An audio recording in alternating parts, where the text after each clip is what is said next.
દાહોદના છેવાડાના માનવી સુધી જનકલ્યાણકારી સેવાઓના ઘર ઘર સુધી પહોંચાડવાના લાભથી રાજ્યભરમાં સેવા સેતુ કાર્યક્રમ 10મા તબક્કા હેઠળ તમામ જિલ્લાઓમાં કાર્યક્રમ યોજવામાં આવી રહ્યા છે।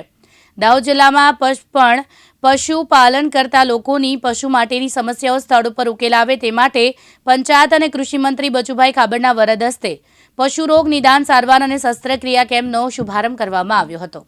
વડાપ્રધાન શ્રીમાન નરેન્દ્રભાઈ મોદીજીનું નેતૃત્વ અને રાજ્યના મુખ્યમંત્રી ભૂપેન્દ્રભાઈ પટેલના નેતૃત્વમાં મોદી સાહેબ જ્યારે ગુજરાતના તત્કાલીન મુખ્યમંત્રી હતા ત્યારે આ સેવા સેતુના કાર્યક્રમો સમગ્ર ગુજરાતની અંદર શરૂઆત કરી હતી અને પણ આજે રાજ્યના મુખ્યમંત્રી ભૂપેન્દ્રભાઈ પટેલના નેતૃત્વની અમારી સરકાર ગુજરાતના તમામ વિસ્તારની અંદર સેવા સેતુનો કાર્યક્રમ કરી રહ્યા છે।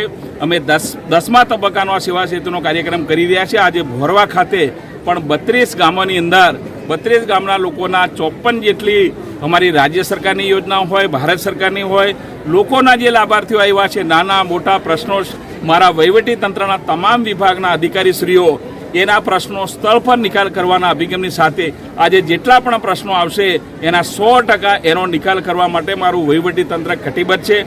અગાઉ પણ અનેક હું આવા સેવા સેતુના કાર્યક્રમમાં જોયો છું, દેવગઢ બારિયા હોય કે અન્ય તાલુકા હોય, પણ મેં પણ જોયું છે મારા વહીવટી તંત્રના તમામ અધિકારીઓના માધ્યમથી 100% પ્રશ્નો ઉકેલવાનું કામ કરીને લોકોને કોઈ કચેરીમાં જવું ના પડે, એના ગામ સ્થળે એક જગ્યાએ એના પ્રશ્નો ઉકેલ થાય એના માટે મારી સરકાર કામ કરી। Thank you. ફૈઝાન મફત, દિવ્યાંગ ન્યૂઝ, દેવગઢ બારિયા, દાહોદ।